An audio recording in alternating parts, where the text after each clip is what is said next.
हूं कलीमुल्लाह। आज हम बात करेंगे तुर्की में फर्नीचर शॉप का बिजनेस कैसे किया जा सकता है, इसके लिए कितनी इन्वेस्टमेंट चाहिए, इसका तरीका कार क्या है। हमारे साथ हैं अली अकबर साहब। अस्सलाम वालेकुम सर, क्या हाल है? वालेकुम अस्सलाम कलीमुल्लाह। मैं ठीक हूँ, आपका क्या हाल है? अल्हम्दुलिल्लाह सर, मैं भी ठीक हूँ। सर मैं आपसे ये जानना चाहूंगा कि अगर कोई हमारा भाई तुर्की में फर्नीचर शॉप का बिजनेस करना चाहता है तो उसको कम से कम कितनी इन्वेस्टमेंट चाहिए और ये बिजनेस वो कैसे कर सकता है? जी कलीमुल्लाह, आज का टॉपिक बहुत अहम है। बहुत शुक्रिया सर आपका। टर्की में फ़र्नीचर इंडस्ट्री बहुत तेज़ी से ग्रो करता हुआ एक ऐसा बिज़नेस है जो घरेलू फर्नीचर, जिसे आप बोलते हैं होम फर्नीचर, और इसी तरह से ऑफिस फर्नीचर। तो घरेलू फर्नीचर और ऑफिस फर्नीचर ये दो डिफरेंट टाइप्स की इंडस्ट्रीज़ हैं, जिसमें आप वुडन फर्नीचर की बात करते हैं, मेटल फर्नीचर की बात करते हैं, और इसके साथ साथ प्लास्टिक फर्नीचर जो है वो भी आ जाता है। तो इसमें डिफरेंट टाइप्स का फर्नीचर शामिल है। अब आप ये देखें कि आप कौन सी टाइप्स का बिजनेस कर रहे हैं। अगर आप फर्नीचर ऑफिस फर्नीचर का बिजनेस करते हैं तो भी टर्की एक ग्रोइंग इकॉनमी है। पूरी दुनिया से कंपनीज यहाँ पर आकर अपने कॉरपोरेट सेक्टर में ऑफिस बना रहे हैं, और डेफिनेटली उनको ऑफिस के लिए अच्छा सा ऑफिस फर्नीचर भी चाहिए। इसी तरह से अगर आप घरेलू फर्नीचर का काम करते हैं, यानी हाउस फर्नीचर का काम करते हैं, जिसमें बेड्स आ जाते हैं, अलमारियाँ आ जाती हैं, इसी तरह सोफ़ा सेट आ जाता है, और बहुत से डिफरेंट टाइप्स का जो फर्नीचर है घर में, डाइनिंग टेबल्स हैं और दूसरा, तो ये इसका भी बहुत ज़्यादा स्कोप और ट्रेंड है। तो पूरे टर्की में तकरीबन टर्की से यूरोप को और मिडल ईस्ट को और दुनिया के तकरीबन 50 से ज़्यादा ममालिक को टर्की से फर्नीचर एक्सपोर्ट होता है। और इसके अलावा चाइना से और दूसरे ममालिक से, कुछ ममालिक से फर्नीचर इंपोर्ट भी होता है। चाइना से मेनली ऑफिस फर्नीचर के अंदर जो चेयर्स आ जाती हैं वो सिटिंग चेयर्स, और दूसरा जो प्लास्टिक या मेटल फर्नीचर है, इसमें कुछ फर्नीचर की टाइप्स जो है वो इंपोर्ट होती हैं। अब ये है कि टर्की के अंदर अगर आप फर्नीचर का बिजनेस करना चाहते हैं तो इस हवाले से सबसे पहले तो आपको कंपनी रजिस्टर्ड करवाना होगी। कंपनी आप रजिस्टर्ड करवा सकते हैं 25,000 टर्किश लीरे वाली। अपनी टूरिस्टिक रेजिडेंस परमिट लें और उसमें 25,000 टर्किश लीरे वाली, यानी ये तकरीबन 4,000 से $5,000 जो है, ये आप इसका एस्टिमेट कर लें। तो ये तकरीबन 25,000 टर्किश लीरे का आपने जो पेमेंट करना है वो इसका 25% आपने पेमेंट करना होती है। बाकी आप पे कर सकते हैं विद इन 2 ईयर्स, जो है आप बाद में पे कर सकते हैं। एक आप टर्किश मैनेजर जो है इसमें आप अप्लाई करें और एम्प्लॉय रखें, और ऑनवर्ड आप अपना बिजनेस शुरू कर दें। अब जगह आपने किराए पे लेना होती है, तो जगह आपको तकरीबन $500 से $550 में एक अच्छी जगह आपको फर्नीचर के लिए मिल जाती है, जो 20 स्क्वायर मीटर से ऑनवर्ड का एरिया होता है।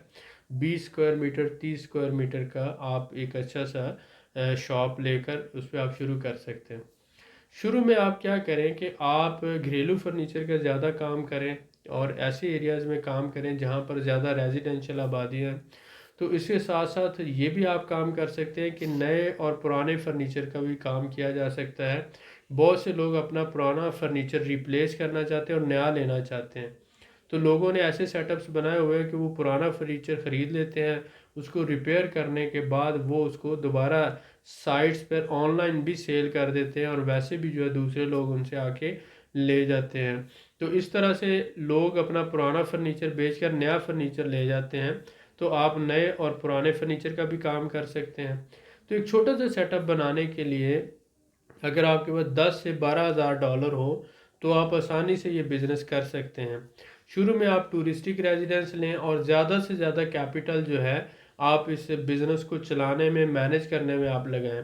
जब आपका बिज़नेस चल जाता है तो उसके बाद आप इसमें मज़ीद कैपिटल डालकर इसको 20 से $25,000 तक ले जाएं, और फिर आप अपना टूरिस्टिक रेजिडेंस को बिज़नेस रेजिडेंस में कन्वर्ट करने के लिए दो टर्किश जो लोग हैं उनको परमानेंट वर्कर के तौर पर रखें, और 3 टेम्परेरी वर्कर रखकर आप अपने साथ अगर कोई बिजनेस पार्टनर मिलाना चाहते हैं तो उसको मिलाकर आप ये करें कि 1 लाख टर्किश लीरे वाली कंपनी रजिस्टर्ड करवाएं, जिसमें 5 वर्कर शो करके आप अपना बिजनेस रेजिडेंस लें, अपने पार्टनर का भी लें, उसके साथ साथ अपनी बीवी और बच्चों को भी आप स्पॉन्सर कर सकते हैं और टर्की में आसानी से सेटल हो सकते हैं। फर्नीचर एक ऐसा काम है जिसमें आप आसानी से अच्छा मुनाफा कमा सकते हैं और फैमिली के साथ आप आसानी से गुजर बसर कर सकते हैं टर्की में। जी सर, माशाल्लाह, बहुत शुक्रिया सर आपका। सर मैं आपसे ये जानना चाहूँगा कि जैसा कि वर्कर की बात हुई, तो क्या तुर्की में वर्कर आसानी से मिल जाता है और वर्कर की सैलरी कितनी होगी अगर वो मिल जाए? फर्नीचर सेक्टर के अंदर अगर हम देखते हैं तो टर्की में ये एक ग्रोइंग इंडस्ट्री है। जी सर। तो इसी तरह से कारपेंटर पाकिस्तान में, दुनिया के मुख्तलिफ ममालिक में भी आपको मिल जाते हैं। बिल्कुल सर, ऐसा ही। टर्की में भी तकरीबन 300 लेकर $500, 300 से $500 की रेंज में आपको आसानी से वर्कर मिल जाता है। सही हो गया सर। डिपेंड करता है कि उसका तजुर्बा क्या है इस फील्ड के अंदर। जी सर। तो ये अगर आप ऑलरेडी फर्नीचर का काम करते हैं तो आपको ये आसानी से समझ आ जाती है कि ये बंदा किस रेंज में है। उसके अलावा मैंने बताया मिनिमम $300, मैक्सिमम $500, कारीगर के हिसाब से आप सैलरी डिसाइड करके उसको रख सकते हैं। बिल्कुल ठीक हो गया सर, बहुत शुक्रिया। सर जैसा कि आपने शुरू में बताया कि बहुत से जो फॉरेनर हैं तुर्की में आ रहे हैं और अपनी कंपनियां ओपन कर रहे जी हैं, तो वहाँ पे ऑफिस फर्नीचर की ज़रूरत होती है। तो मैं आपसे ये जानना चाहूँगा कि तुर्की की कौन सी सिटीज़ में ये बेहतर रहेगा ऑफिस फर्नीचर का बिजनेस करना? जी देखें, इस्तांबुल जो है वो एक बड़ा इकोनॉमिक हब है, जी सर, लेकिन उसके बिल्कुल। साथ साथ अंकारा है, इज़मीर है, उसके बाद अंटालिया आ जाता है, मेर्सिन आ जाता है, जी सर। गाजियान्तप है, बुरसा है, देनीजली है। ये इंडस्ट्रियल सिटीज़ हैं और यहाँ पर ज़्यादातर जो कमर्शियल एक्टिविटी है इन्हीं शहरों के अंदर होती है। बिल्कुल सर, तो ऐसा ही। आप इनमें से किसी भी शहर में अपना सेटअप बनाकर, डिपेंड करता है आप ट्रेड बिजनेस में काम कर रहे हैं या लोकल में आप काम करना चाहते हैं। उसके अलावा फिर आप फैमिली के साथ सेटल होते हैं तो आप किसी छोटे शहर में सेटल होना चाहते हैं या बड़े शहर में सेटल होना चाहते हैं। बिल्कुल सही हो तो गया ये सर। आपका बजट भी इसमें बहुत ज़्यादा रोल प्ले करता है कि आपके पास कितना पैसा है।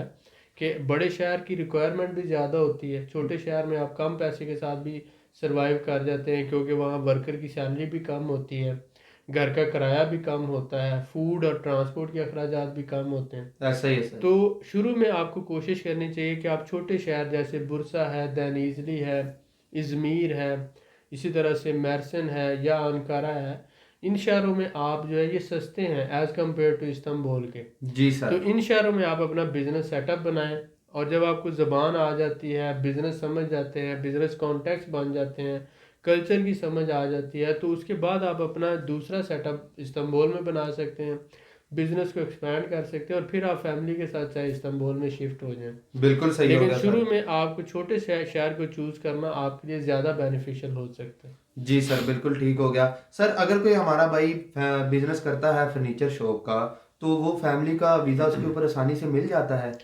जी, अगर आप देखें जैसे हमने स्टेप डिस्कस किया कि शुरू में आपको ज़्यादा से ज़्यादा कैपिटल बिजनेस में लगाना चाहिए। जी सर। आप टूरिस्टिक रेजिडेंस लें और 25,000 टर्किश लीरे वाली कंपनी रजिस्टर करवाएं सही हो गया सर। और उस पर एक वर्कर रख के आप काम शुरू कर दें। जैसे आपका काम चलता जाएगा, काम फैलता जाएगा, तो 5 से 6 महीनों के बाद उस दौरान आप ज़बान समझ चुके होंगे, बिज़नेस आपका अच्छा चल रहा होगा, फिर आप अपने इस बिज़नेस को थोड़ा सा बड़ा करें। जी सर। 1 लाख टर्किश लीरा तक कंपनी को ले जाएं, 2 वर्कर परमानेंट रख लें, 3 वर्कर टेम्परेरी रख लें सही हो गया सर। और उसके बाद आप अपनी बिजनेस रेजिडेंस अप्लाई करें। जब आपको बिजनेस रेजिडेंस मिल जाती है तो आप टेम्परेरी वर्कर को रिमूव कर सकते हैं, परमानेंट वर्कर के साथ काम करते रहें और अपनी फैमिली को आप बुला सकते हैं, उस पर स्पॉन्सर कर सकते हैं और वही आपकी बिजनेस रेजिडेंस रिन्यू होती रहेगी। जी सर, बिल्कुल ठीक हो गया, बहुत शुक्रिया। सर मैं आपसे ये जानना चाहूँगा, क्या तुर्की में फर्नीचर इंपोर्ट होता है? जी, आप चाइना से जो है और रशिया से जो बहुत ज़्यादा फर्नीचर इंपोर्ट करते हैं। जी सर। मोस्टली जो है चाइना से आप ऑफिस फर्नीचर इंपोर्ट करते हैं टर्की में। ऑफिस फर्नीचर में जिसमें ये ऑफिस चेयर्स आ जाती हैं, टेबल्स आ जाते हैं और इसी तरह से ये ऑफिस फर्नीचर मोस्टली जो है वो चाइना से इंपोर्ट होता है। सही हो गया सर। और इसके अलावा कुछ जो है इटली से भी महंगे वाला फर्नीचर इंपोर्ट होता है, लेकिन ज़्यादातर जो है वो टर्की से एक्सपोर्ट ही होता है, यानी एक्सपोर्ट्स ज़्यादा हैं। तकरीबन $8 से 10 बिलियन की एक्सपोर्ट है टर्की से फर्नीचर की। बिल्कुल ठीक हो गया सर, बहुत शुक्रिया सर। जैसा कि आपने एक्सपोर्ट की बात की, तो अगर कोई हमारा भाई तुर्की में बिजनेस करता है फर्नीचर का, तो वो जो उसके हमसाया ममालिक है वहाँ पे एक्सपोर्ट कर सकता है आसानी से। जी डेफिनेटली। और ये टर्की में फर्नीचर इंडस्ट्री एक बहुत ग्रोइंग इंडस्ट्री है, जी सर। जहाँ से रशिया को, काज़ाकिस्तान, आज़रबाईजान, उसके अलावा पूरा यूरोप जो है, उसके बाद मिडल ईस्ट है। हत्ता कि बहुत से लोगों ने मिडल ईस्ट से आकर टर्की में अपने वर्कशॉप्स बनाई हुई हैं। यहाँ पर दरवाजे, खिड़कियाँ और दूसरा फर्नीचर यहाँ से बनाकर वो लेके जा रहे हैं सऊदी अरब और दुबई में सेल कर रहे हैं। जी सर, तो बिल्कुल ठीक है। यहाँ से बहुत सा फर्नीचर मिडल ईस्ट में और यूरोप में एक्सपोर्ट हो रहा है। और अगर आप फर्नीचर इंडस्ट्री में हैं तो टर्की आपके लिए एक बहुत अच्छा बिजनेस पॉइंट हो सकता है। बिल्कुल ठीक हो गया, बहुत शुक्रिया सर आपका। सर मैं आपसे ये जानना चाहूँगा कि क्या तुर्की में अगर कोई हमारा भाई फर्नीचर शॉप का बिजनेस करता है, तो तुर्की में ये ट्रेंड है कि ऑर्डर पे फर्नीचर तैयार करवाया जाए? डेफिनेटली ये ट्रेंड तो ऑल ओवर द वर्ल्ड, दुनिया के हर मुल्क में है जहाँ पर भी कारपेंटर काम करता है। कारपेंटर समझ लें कि एक दुनिया का बहुत इनोवेटर बंदा होता है। जी सर। आप उसको कोई भी तस्वीर दिखा दें और उसे कहें कि मुझे इस तरह का फर्नीचर चाहिए, तो वो आपको बिल्कुल उसी तरह का फर्नीचर डिज़ाइन करके बना के दे देता है। बिल्कुल ठीक हो तो गया सर। आपकी रिक्वायरमेंट के हिसाब से आपने उसको पिक्चर दिखानी है, वो आपको बताएगा और वो उस हिसाब से आपको डिज़ाइन करके दे देते हैं। जी सर, माशाल्लाह, बहुत शुक्रिया सर आपका। आपने मेरे सवालों का बड़ी तफसील से जवाब दिया, यू बहुत वेलकम। शुक्रिया सर आपका। आप लोगों से मैं यही कहूंगा कि अगर आप तुर्की में फर्नीचर शॉप का बिजनेस करना चाहते हैं, तो आपका कोई सवाल है तो आप कमेंट करें, आपको जरूर रिप्लाई किया जाएगा। अगली वीडियो में मैं आपको बताऊंगा कि आप तुर्की में किस तरह से कारपेट शॉप का बिजनेस कर सकते हैं, इसके लिए कितनी इन्वेस्टमेंट चाहिए और इसका तरीकाकार क्या है। हमारे साथ हैं अली अकबर साहब, जिन्होंने हमें बहुत सपोर्ट किया और सारी डिटेल स्टेप बाय स्टेप बताई। मजीद मालूमात के लिए हमारे चैनल को सब्सक्राइब करें, वीडियो को लाइक करें और शेयर करें, बेल आइकन को जरूर प्रेस करें ताकि अगली वीडियो आपको मिल सके। अल्लाह हाफिज।